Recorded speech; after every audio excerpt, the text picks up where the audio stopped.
Hi everyone. Today we are going to discuss certain topics in our course or come to certain problems I have with. Already we have discussed what is 1 by second law, right? So what is heat pump, what is refrigerator, what are the statements and everything else. We'll have certain problems in this. To make you clear, it's good when you solve the problems in that, okay? So we shall go on to it. I'll just read this and I'll explain it. A refrigeration plant for a food store operates on a reverse Carnot engine, heat engine cycle, and the store is to be maintained at a temperature of 5 degrees Celsius, and the heat transfer from the store to the cycle is at the ratio of 5 kilowatt. If the heat transferred from the cycle to the atmosphere at a temperature is nearly 25 degrees is actually 25 degrees Celsius, you have to calculate the power required to drive the plant. So what it is actually, the COP, this is actually a refrigeration plant, isn't it? So how it is, you know very well, the refrigeration plant means you will have it as the cooling effect is required, right? So what is the temperature? And I'll just say it.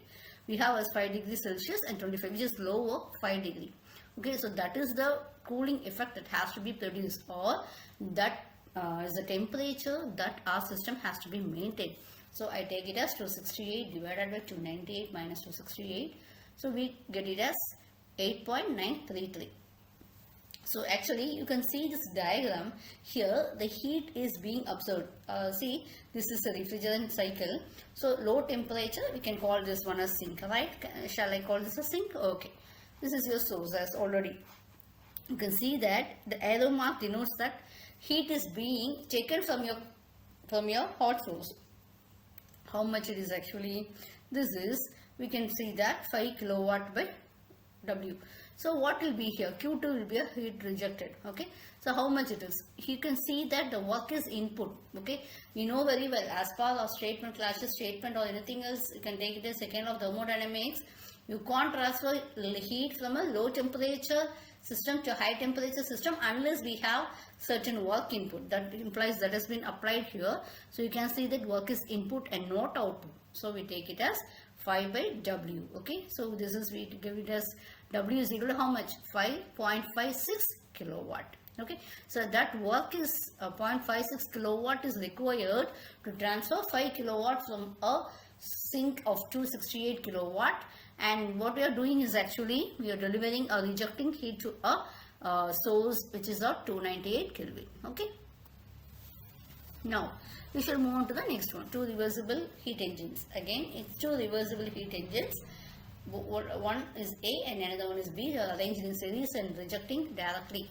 A is rejecting heat directly to B. Engine A receives a 200 kilojoule at a temperature of 421 degrees Celsius from a hot source, while engine B is in communication with the cold sink at a temperature of 4.4 degrees Celsius. If work output of A is twice that of B, find intermediate temperature between A and B, efficient each engine, heat rejected to cold sink. I'll again explain. I'm having two heat engines, A and B, they are in series. Okay, I'm having two heat engines, heat engine 1, heat engine 2. Now, so heat engine is receiving 200 kilojoule at a temperature of 421 degrees Celsius. Sorry. Okay, this is 421, that is year 41694. From this, I'm getting heat 1. Q1 is the work heat is I'm getting, and W1 is the work output. Okay, heat 2 is being rejected while I'm giving it this. While I am rejecting this heat to another heat engine. That is, I can say it as engine B is in communication with cold sink. So engine B is actually receiving the heat from your heat engine 1. Heat engine 2 is, engine B is receiving the heat from heat engine A, and then it is rejecting to a cold sink. You can see the temperature is 4.4 degrees Celsius, or in Kelvin we have it as 277.4 Kelvin. The work output of your heat engine 2 is W2, and Q3 is the heat rejected. Okay. Both are heat engines. So it will be, you will have it as QH minus QL by QH. So that will be a formula. Or TH, that is T at high temperature, minus TL by TH. You can see that Q1 by 694 is equal to Q2 by T. Okay. Or else we can have it as Q1 minus Q2 by 694, which is your T3. This I can take it as T3. Okay. So this is what the calculations. From that we get it as Q1 minus Q2 is equal to T2 of twice of work 2, and so I am getting as Q2 minus Q3 is equal to W2. Now I am substituting the values. I am getting as a temperature as T is equal to 143.27 degree Celsius. Okay, so this efficiency 1 is 40%. You can see that. Okay, so what happens here is we have found the next we have to find out the efficiency. Intermediate temperature already we have found out. I am finding the efficiency of heat engine. Okay, efficiency 1 is 40% and efficiency 2 I am getting as 33.36. Okay, now I have found out the intermediate temperature, this 143.27. I am using this, and Q2 I am getting it as 416.27. This is the temperature of Tm by T4 divided into your 200 kilojoules. Okay, this I have got it from here. Receiving temperature 200 kilojoules.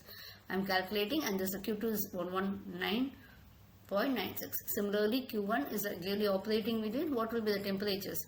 Okay, Q1 will be, you can see, is operating within 2-1. Okay, Q1 is 277.416.27. That is the intermediate temperature, and multiply by 119. Okay, that is Q2. So we get it as 79.94 kilojoules. So now we have find out the efficiency of 2 heat engines and also how much heat is being rejected and observed. Okay, thank you.